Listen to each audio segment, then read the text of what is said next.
युवराज की ताकत के बारे में आपका क्या कहना है? उदयन ने एक धीमी आवाज में अनुराग से पूछा। आकर्ष की ताकत? यह सवाल सुनकर अनुराग के चेहरे के भाव थोड़े कठोर हो गए। दरअसल उन्हें कुछ और याद आ गया था। कुछ साल पहले उन्होंने नागवंश के रविकांत के साथ एक शर्त लगाई थी, जिसमें उन्होंने कहा था कि 5 साल बाद उनका बेटा आकर्ष और रविकांत एक दूसरे से मुकाबला करेंगे, और उस मुकाबले में जो जीतेगा उसे ही रक्त ताल में प्रवेश करने का मौका मिलेगा। वह जगह नागवंश के व्यक्तिगत ऊर्जा सरोवर के जैसी थी। महागुरु ने अनुराग से यह काम करने को कहा था, इसलिए उस समय अनुराग ने बिना ज्यादा सोचे समझे यह शर्त रख दी थी। लेकिन अब जब उन्हें याद आया कि आकर्ष की ताकत कितनी है, तो उन्हें अपने खुद के फैसले पर संदेह होने लगा। महागुरु पर उन्हें भरोसा था, लेकिन आकर्ष अब भी सिर्फ विभव मंडल के उच्च स्तर में ही पहुंचा था। उसकी वर्तमान ताकत के साथ वह रविकांत का मुकाबला कभी भी नहीं कर सकता था। 5 साल पहले जब शर्त लगाई गई थी, उस समय रविकांत योगदीप्त मंडल के चरम पर पहुंचा हुआ था। अगर इन 5 सालों में उसके ऊर्जा स्तर में वृद्धि नहीं भी हुई होगी, तो भी वह आकर्ष से तो ज्यादा शक्तिशाली था। पर रविकांत की प्रतिभा भी कुछ कम नहीं थी। संभावना थी कि उसके ऊर्जा स्तर में वृद्धि हो गई होगी, और अब तक शायद वह प्रज्ञा मंडल में प्रवेश कर चुका हो। वैसे अनुराग को अभी तक यह पता नहीं था कि आकर्ष अभी भी ओजस मंडल में ही है। अगर उन्हें पता होता तो उनकी चिंता और भी ज्यादा बढ़ जाती। मुकाबले में अब सिर्फ 10 महीनों का समय बच गया था। सिर्फ 10 महीनों में आकर्ष के लिए प्रज्ञा मंडल में पहुंचना असंभव था। जहां एक तरफ अनुराग परेशान हो रहे थे, वहीं दूसरी तरफ आकर्ष अब अपने भावों को फिर से नियंत्रित कर चुका था। बाहर जो छोटा बच्चा था, क्या वह हमारा है? आकर्ष ने कन्वी से पूछा। हाँ, उसका नाम आविर है। दिया यहाँ पर नहीं है, पर मुझे पूरा विश्वास है कि अब तक वह भी बच्चे को जन्म दे चुकी होगी। लड़का होगा या लड़की, पर उसकी उम्र आविर के जितनी ही होनी चाहिए, कन्वी ने कहा। कन्वी की यह बात सुनकर कुछ पलों के लिए आकर्ष के चेहरे पर कठोरता आ गई। उसे कुछ भी नहीं होगा, उसे सुरक्षित रहना होगा। अगर उन्होंने दिया को कुछ भी किया, तो अग्नि गुरुकुल को बहुत बड़ी कीमत चुकानी होगी, आकर्ष ने कहा। यहां पर आने के बाद तुम सबसे मिले, पर अपने पिता की तरफ देखा भी नहीं। मुझे पता है कि तुम्हें उन पर गुस्सा आ रहा है, क्योंकि उन्होंने तुम्हें हमेशा अकेला छोड़ा, लेकिन वह तुम्हारे पिता हैं। उनसे जो भी गलतियां हुई थीं, उन्होंने उनकी पूर्ति करने की कोशिश की। आविर को वह सब प्यार उनसे मिला है, जो वह तुम्हें तुम्हारे बचपन में नहीं दे पाए। कन्वी ने आकर्ष को समझाने की कोशिश की। जानता हूं, पर उनसे मुझे वह लगाव नहीं है। जब से मेरा जन्म हुआ है, तब से मैंने उनके चेहरे को सिर्फ कुछ दिनों के लिए देखा है। उनके साथ जब मैंने समय ही नहीं बिताया, तो मैं उन पर गुस्सा कैसे करूं? हाँ, उन्होंने जो कुछ भी किया है, उसके बाद उनसे थोड़ा अपनापन महसूस होता है। पर जैसा सुरक्षित मैं मां के साथ महसूस करता हूं, वैसी सुरक्षा मुझे पिताजी के साथ महसूस नहीं होती, आकर्ष ने जवाब दिया। तो तुम क्या चाहते हो कि इसकी शुरुआत भी तुम्हारे पिता करें?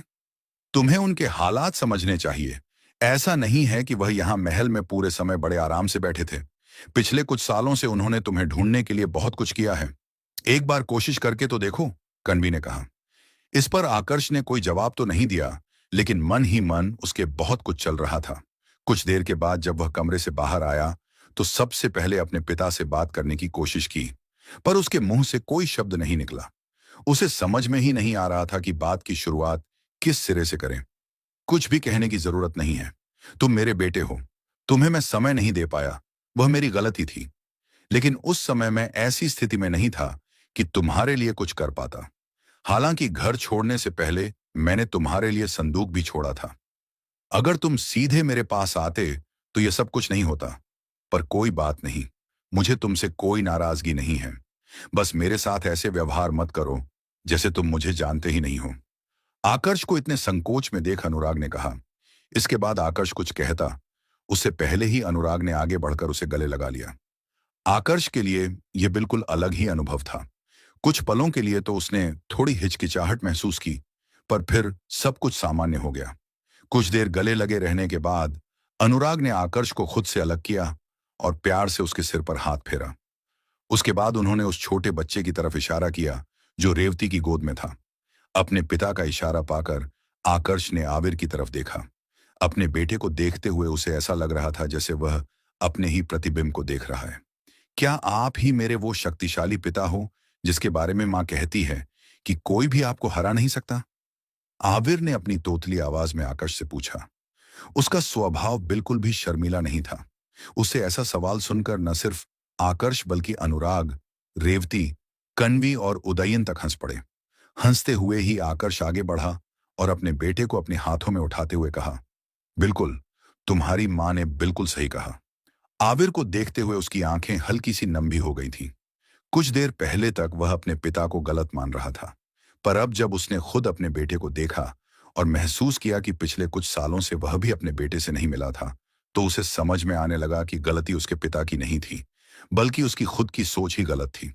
पर अब वह अपनी इस गलती को सुधारने वाला था। आज तक उसके जीवन में जितने भी लोग थे जिन्हें वह सुरक्षित देखना चाहता था, अब उनमें एक और सदस्य शामिल हो गया था। भले ही उसके बेटे ने मजाक में कहा था, लेकिन अब वह शब्द उसके लिए चुनौती बन चुके थे और उसे आविर के सामने साबित करके दिखाना था कि उसका पिता सबसे शक्तिशाली है, जिसे कोई हरा नहीं सकता। आगे के कुछ दिन आकर्ष के लिए काफी शांतिपूर्ण तरीके से गुजरे। वह अपना पूरा ध्यान अपने परिवार वालों के साथ समय बिताने पर केंद्रित कर रहा था। महल के एक भी मामले में उसने अभी तक हस्तक्षेप नहीं किया था, क्योंकि इसकी जरूरत नहीं थी। वैसे भी वह ज्यादा समय तक नील महल में नहीं रुकने वाला था। उसकी मंजिल थी उच्च तल, लेकिन वहां पर जाने से पहले यहां निम्न तल में उसके पास एक बहुत जरूरी काम था, जिसे उसे हर कीमत पर पूरा करना था। यह काम था अन्वी को ढूंढना। अन्वी उसे ढूंढने के लिए ही वह गुरुकुल से बाहर निकली थी। पहले आकर्ष को लगा था कि अगर वह अंबर महल में अपना नाम इस्तेमाल करेगा तो अन्वी उसे ढूंढते हुए वहां पर आ जाएगी, पर ऐसा कुछ भी नहीं हुआ। अन्वी को ढूंढने के लिए इस समय उसे बड़ी मात्रा में लोगों की जरूरत थी। इसलिए इस बारे में बात करने के लिए वह अपने पिता अनुराग के पास आया। तुम्हारी माँ और कन्वी से मैंने अन्वी के बारे में सुना था। वह लड़की तुम्हारे लिए बहुत अच्छी है। आकर्ष, इस स्वार्थी दुनिया में ऐसे बहुत कम लोग हैं जो तुम्हारे लिए निस्वार्थ भाव से कभी कुछ करेंगे। उस लड़की ने कई बार तुम्हें बचाने के लिए अपना बलिदान दिया। मैं खुश हूं कि तुम उसे ढूंढना चाहते हो, पर अभी मेरे पास ऐसा कोई स्रोत नहीं है जिससे मैं उसे ढूंढ सकूं। अगर तुम्हारे पास उसका कोई चित्र है तो मुझे दो। उसके साथ उसे ढूंढा जा सकता है, अनुराग ने कहा। इस पर आकर्ष ने अन्वी का चित्र बनाकर अपने पिता को सौंप दिया। वैसे आकर्ष, मैंने सुना है कि तुम उच्चतल में जाने वाले हो, रेवती ने आकर्ष से पूछा। हाँ मां, पर उससे पहले मैं कुछ समय यहीं पर हूं। एक और काम है, बस वह पूरा हो जाए, उसके बाद मैं उच्चतल में चला जाऊंगा, आकर्ष ने जवाब दिया। जिस दूसरे काम के बारे में वह बात कर रहा था वह था विभव मंडल में प्रवेश करना, लेकिन उसके लिए पहले उसके पंखों को विकसित होने के लिए पर्याप्त मात्रा में ऊर्जा चाहिए थी। उसका ऊर्जा स्तर तो चरम पर पहुंचा हुआ था, लेकिन पंखों के पास अभी भी पर्याप्त रूप से ऊर्जा नहीं पहुंची थी। इसमें कुछ और समय लगने वाला था। रेवती ने जब आकर्ष का यह जवाब सुना तो कुछ पलों के लिए उसकी आंखों में निराशा का भाव आ गया। वह अपने बेटे से फिर से अलग नहीं होना चाहती थी, लेकिन वह यह भी जानती थी कि आकर्ष को शक्तिशाली बनने के लिए अपना रास्ता अलग चुनना होगा। वह अपनी ममता को उसके रास्ते की रुकावट नहीं बना सकती थी। तुम कुछ समय के लिए बाहर जाओ, मुझे आकर्ष से अकेले में कुछ बात करनी है, अनुराग ने रेवती से कहा। उनकी बात सुनते ही रेवती को समझ में आ गया कि जरूर आकर्ष को फिर से किसी खतरे में पड़ना होगा। वह अपने पति से इस बारे में बात करना चाहती थी, पर जब उसने अपने पति की आंखों में गंभीरता देखी तो वह कुछ बोल नहीं पाई। आखिर में बस वह अपनी जगह से खड़ी हुई और कमरे से बाहर चली गई। ऐसी क्या जरूरी बात थी कि आपने मां को इस तरह से बाहर भेज दिया?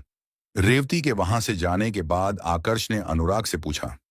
कुछ है जिसके बारे में तुम्हारा अवगत होना जरूरी है? तुम्हें नागवंश का वह योद्धा याद है जिसने तुम्हारे पूरे द्वीप को खत्म किया था? अनुराग ने कहा। अपने पिता का सवाल सुनकर आकर्ष की आंखें कर्कशता से भर गईं। भला रविकांत को वह कैसे भूल सकता था? क्या यह मामला रविकांत से संबंधित है? आकर्ष ने पूछा। हाँ, जब तुम मेरे बताए पते पर नहीं पहुंचे तो मुझे तुम्हारी चिंता होने लगी और मैं तुम्हें ढूंढते हुए सोमाली महाद्वीप पर गया। वहां पर मुझे पता चला कि रविकांत ने तुम्हारे और तुम्हारे समुदाय के साथ क्या कुछ किया था। गुस्से में मैंने नागवंश के कुल प्रमुख से इस बारे में बात की और उससे कहा कि मुझे रविकांत मृत अवस्था में चाहिए। मैं तो उसे मारने वाला था, लेकिन आखिरी समय पर मैंने तुम्हारी भलाई के लिए एक दूसरे विकल्प को चुन लिया। अगर रविकांत को मैं खत्म करता तो तुम्हारा बदला पूरा नहीं होता, ऊपर से इससे तुम्हारा कोई फायदा भी नहीं होता। इसलिए मैंने रविकांत के साथ एक मुकाबले की शर्त लगाई। उस शर्त के अनुसार तुम 5 साल बाद रविकांत के साथ मुकाबला करने वाले हो, और उस मुकाबले में जो भी जीतेगा उसे नागवंश के रक्त ताल में प्रवेश करने का मौका मिलेगा। अनुराग ने जवाब दिया। उनकी बात सुनकर आकर्ष की आंखें उत्साह से चमकने लगीं। इतने समय तक निम्न तल में रहने के बाद उसे भी बहुत सी जानकारी मिल चुकी थी। उसे अच्छे से पता था कि रक्तताल क्या था और उसके लिए कितना फायदेमंद हो सकता है। वह किसी ऊर्जा सरोवर के जैसा था, बल्कि ऊर्जा सरोवर की तुलना में तो वह और भी ज्यादा शक्तिशाली था। अगर आकर्ष को उसमें प्रवेश करने का मौका मिल जाए तो उसके ऊर्जा स्तर में काफी बड़ी और तेज वृद्धि हो सकती थी। ऊपर से उसके खुद के शरीर में नागवंश का खून था, तो यह रक्तताल एक सामान्य इंसान की तुलना में उस पर और भी गहरा प्रभाव दिखाने वाला था। इस मुकाबले को होने में अभी कितना समय बचा है? आकर्ष ने पूछा। 10 महीने, अनुराग ने जवाब दिया। बाकी सब चीजें तो ठीक हैं, पर एक बात मुझे समझ में नहीं आ रही कि इस मुकाबले को रखने की जरूरत क्या थी। आपके पास तो इतनी ताकत है। अपनी ताकत के साथ नागवंश को खत्म करना आपके लिए काफी आसान था। एक बार नागवंश खत्म हो जाता तो अपने आप ही उनका रक्तताल हमारे नियंत्रण में आ जाता। जब हमारे पास इतना आसान और सीधा रास्ता था तो आपने यह नागवंश रास्ता भी क्यों चुना? निम्न तल की काफी आकर्ष ने बड़ी पूछा। ताकत थी। लेकिन उसके पिता निम्न तल के सबसे शक्तिशाली योद्धा थे। उनकी ताकत पूरे नागवंश को खत्म करने के लिए पर्याप्त थी। तुम्हें विरूपाक्षों के बारे में पता है? उनसे मुझे नागवंश के बारे में दूसरी बातें पता चली थी। यहाँ का नागवंश तो बस एक छोटा परिवार है। इनकी असली ताकत तो वह नागवंश है जो उच्चतल में बैठा है। अगर हमने यहाँ के नागवंश को कुछ किया तो उच्च तल में बैठे नागवंश के योद्धा हमारा अस्तित्व खत्म करने में एक पल का भी समय नहीं लगाएंगे। इसलिए मुझे यह रास्ता चुनना पड़ा। ऐसा करके ही हम अपना खुद का फायदा करवा सकते थे। मुझे नहीं पता कि रक्तताल तुम्हारे शरीर पर कितना प्रभाव दिखाएगा, पर एक बात तुम्हें अच्छे से समझ लेनी चाहिए कि यह रक्तताल नागवंश के योद्धाओं के लिए शक्ति का एक बहुत बड़ा स्रोत है। जिस भी नागवंश के योद्धा ने इसमें प्रवेश करके अपनी ताकत में वृद्धि की है, वह निम्न तल में अपनी शक्ति स्थापित करने में सफल रहा है। अगर तुम रविकांत से मुकाबला करके उसे हरा देते तो रविकांत अगले 5000 सालों तक इसमें प्रवेश नहीं कर पाएगा।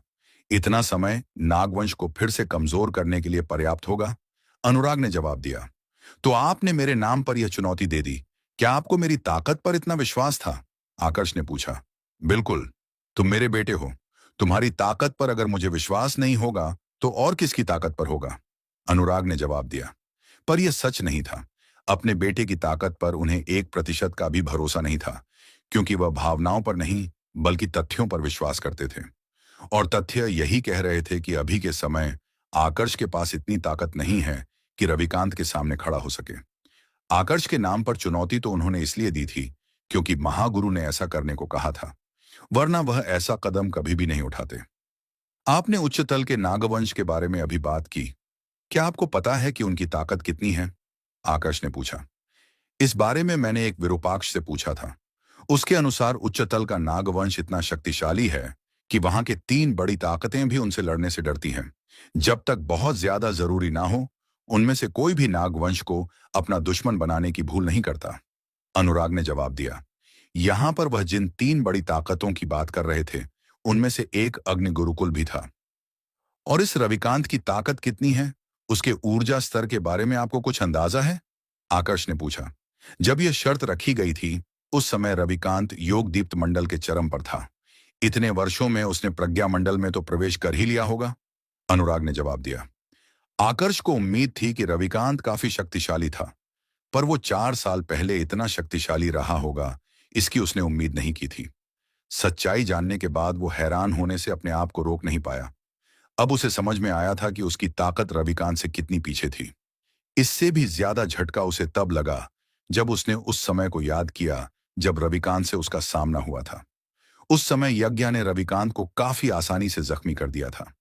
अगर योग दीप्त मंडल के चरम पर पहुंचने के बाद भी रविकांत इतनी आसानी से जख्मी हो गया था, तो उस समय पर यज्ञ की ताकत किस मंडल में रही होगी और आज के समय वह किस मंडल में पहुंच चुकी होगी। बीते 4 वर्षों में रविकांत की ताकत में वृद्धि हुई थी, तो यज्ञ तो रविकांत से भी ज्यादा प्रतिभाशाली थी। इस हिसाब से उसकी ताकत में हुई वृद्धि तो रविकांत की ताकत में हुई वृद्धि से भी ज्यादा होनी चाहिए थी। अगर यज्ञ इतनी शक्तिशाली थी तो उसके अग्नि गुरुकुल के उच्च अधिकारी कितने शक्तिशाली होंगे।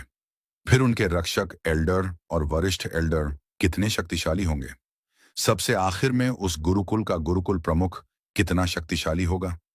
जितनी भी बड़ी ताकतें होती थीं, उनमें से अधिकांश के पूर्वज भी होते थे।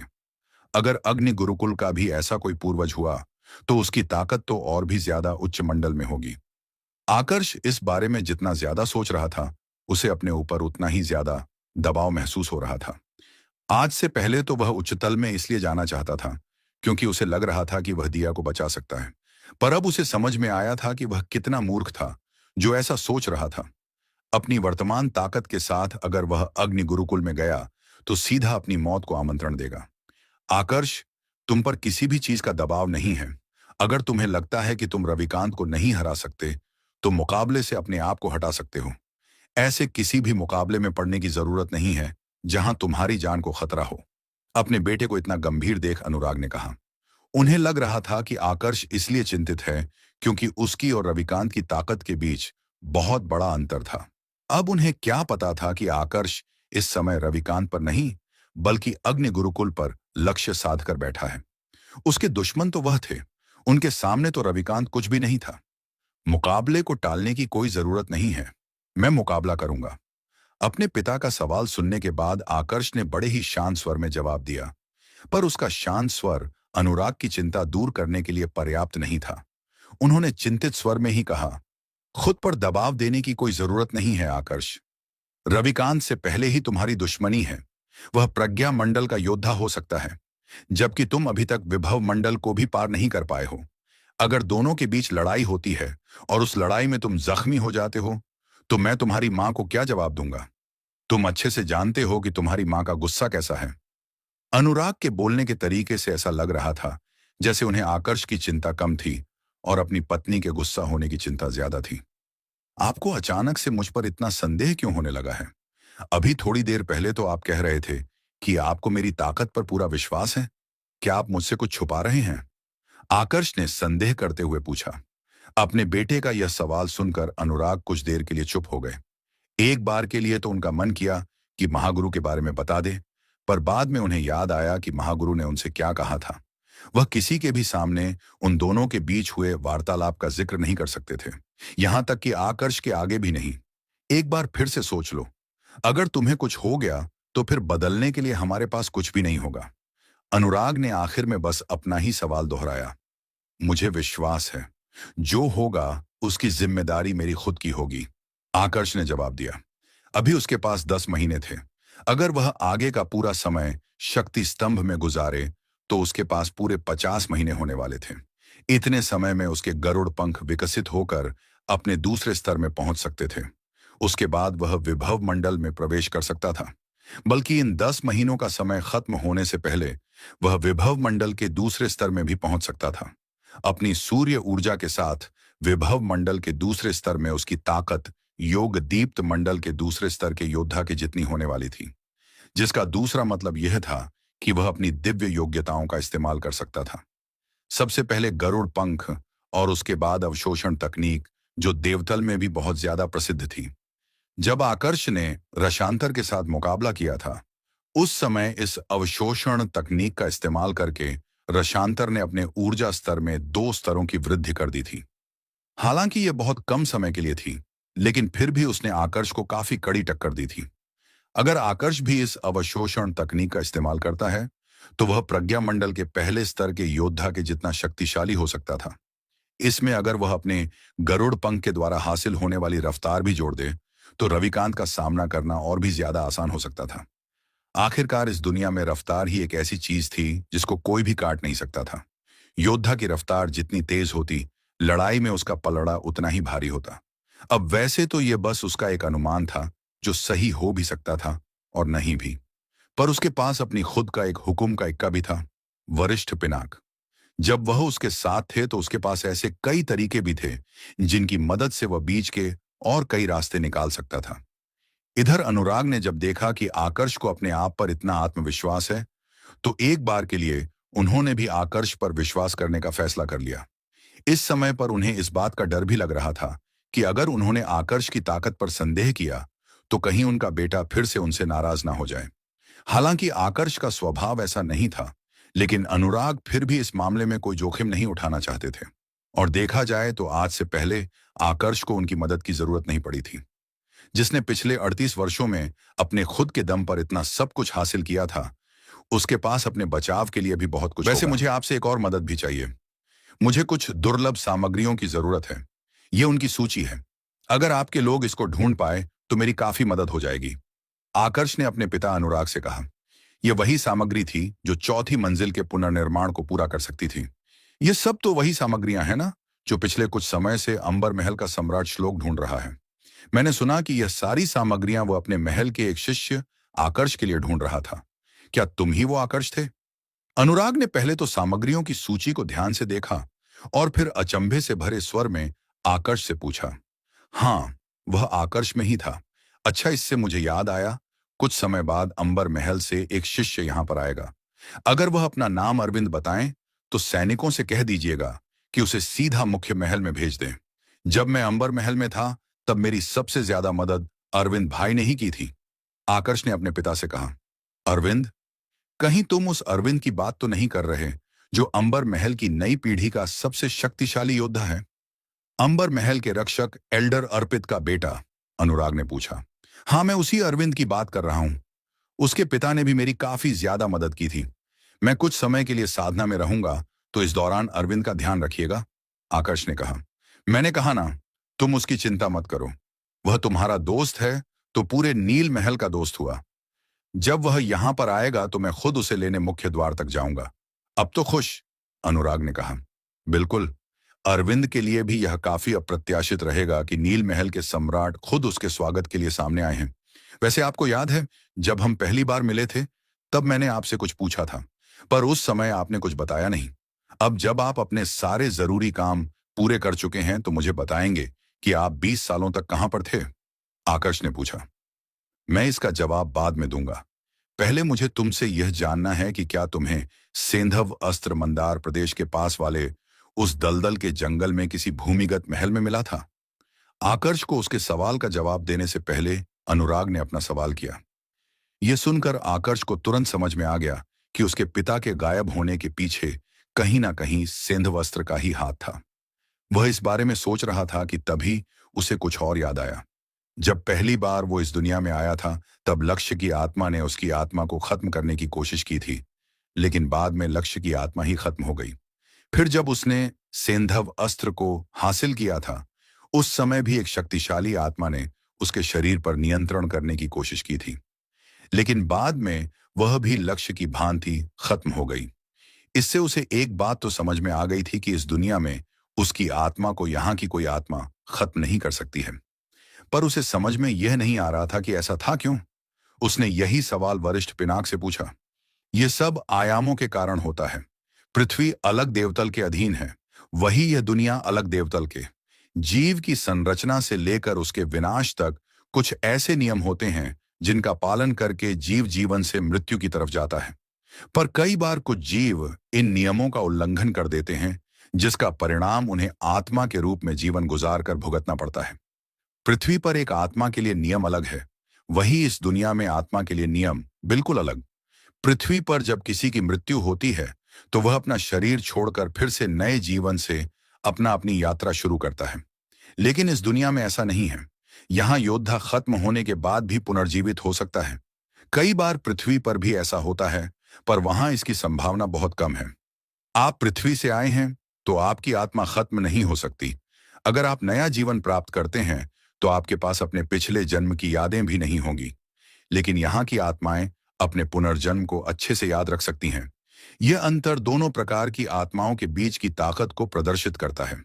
पुनर्जन्म हासिल करना एक प्रकार से आत्मा को कमजोर भी बनाता है। बस इसी कारण से यहाँ की कोई आत्मा आप पर नियंत्रण नहीं कर पाई। लेकिन अगर पृथ्वी की कोई सामान्य आत्मा भी हुई तो वह काफी आसानी से आपको कमजोर कर सकती है।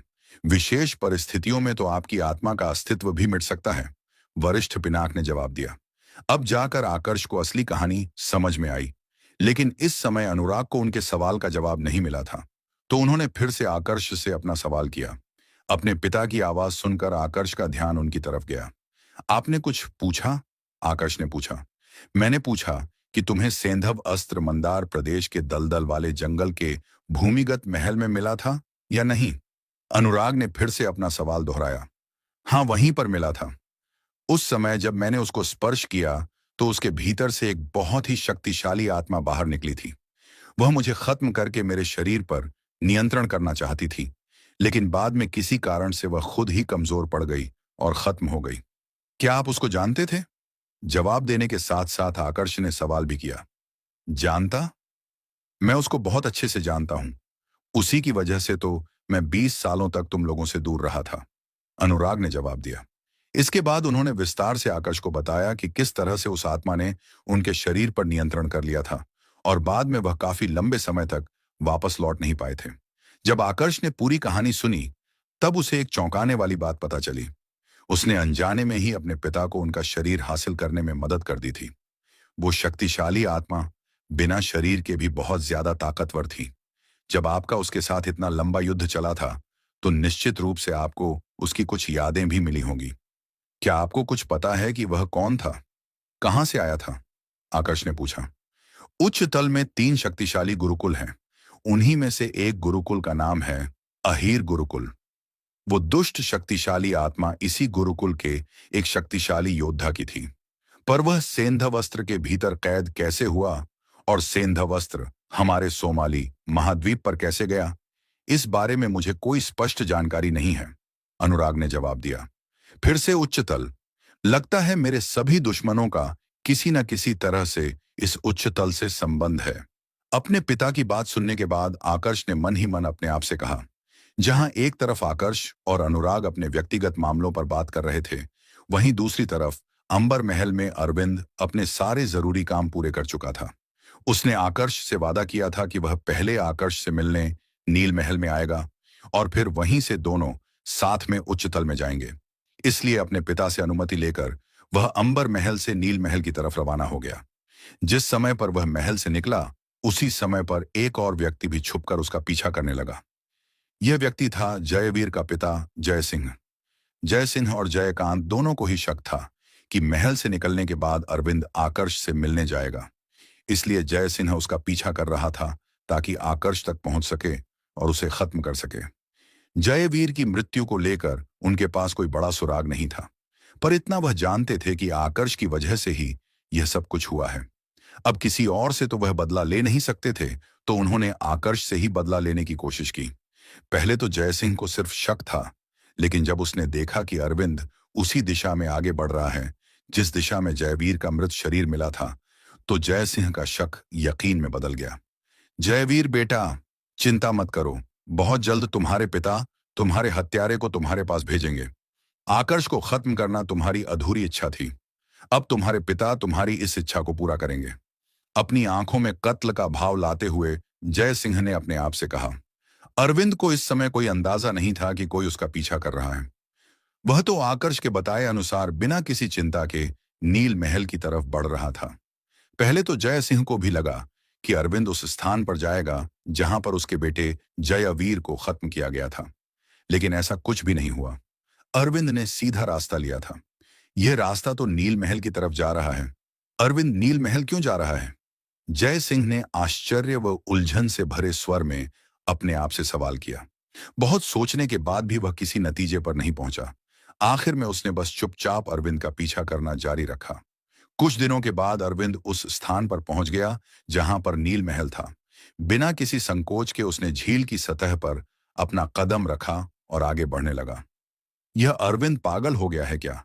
अगर नील महल की सेना ने इसे देख लिया तो इसे जिंदा नहीं छोड़ेंगे, जय सिंह ने अपने आप से कहा।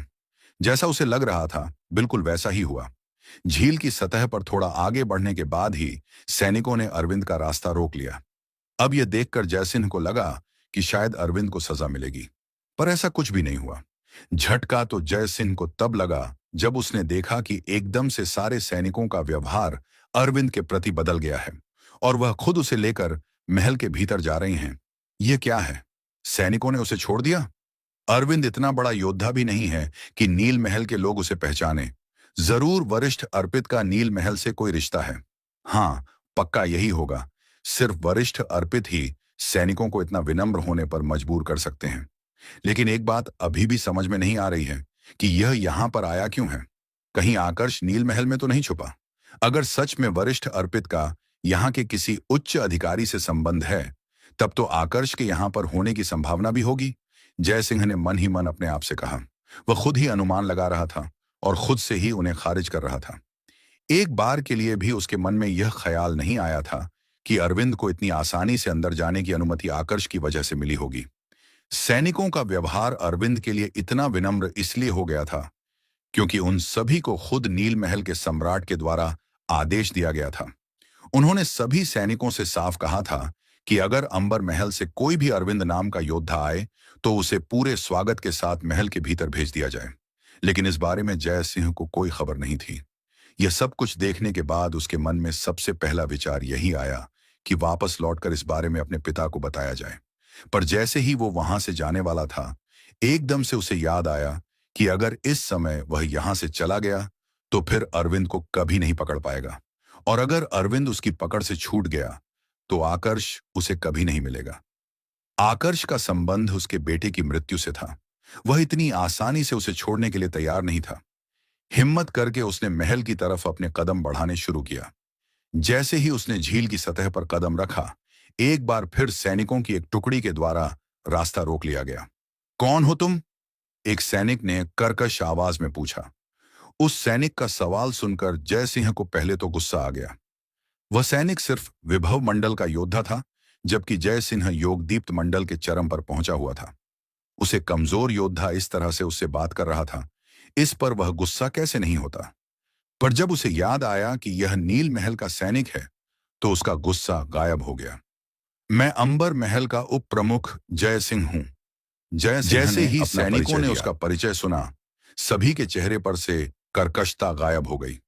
एक सैनिक ने तुरंत विनम्र स्वर में कहा, माफ करें उप प्रमुख जय सिंह, हमें पता नहीं था कि आप आने वाले हैं। कोई बात नहीं, वैसे मैं यहां पर। जय सिन्हा ने जब सुना कि सैनिक विनम्र हो चुका है, तो उसने एक राहत की सांस ली और उनसे अरविंद के बारे में पूछताछ करने की कोशिश की। मगर इससे पहले कि वह अपनी बात पूरी कर पाता, सैनिक ने उसकी बात बीच में ही काटते हुए कहा, उप प्रमुख जय सिंह, सम्राट की तरफ से साफ आदेश आया था कि अंबर महल से अगर कोई आए तो उन्हें सीधा महल के भीतर उनसे मिलने के लिए भेज दिया जाए। सम्राट आपका अंदर इंतजार कर रहे हैं, कृपया हमारे साथ चलें। सैनिक के यह स्वर सुनकर जय सिंह का चेहरा खुशी से खिल उठा। वह खुश कैसे नहीं होता। यहां पर उससे जो मिलने वाले थे वह नील महल के सम्राट थे, पूरे निम्न तल के दो सबसे शक्तिशाली योद्धाओं में से एक। शायद ही पूरे निम्न तल में ऐसा कोई योद्धा था जो उनके निमंत्रण को ठुकरा सकता था। जय सिंह भी खुश होकर महल के भीतर जाने की सोचने लगा, लेकिन फिर अचानक से उसे कुछ याद आया। नील महल के सम्राट से तो उसकी कोई भी जान पहचान नहीं थी। उसकी क्या उसके पिता जयकांत की भी कोई पहचान नहीं थी।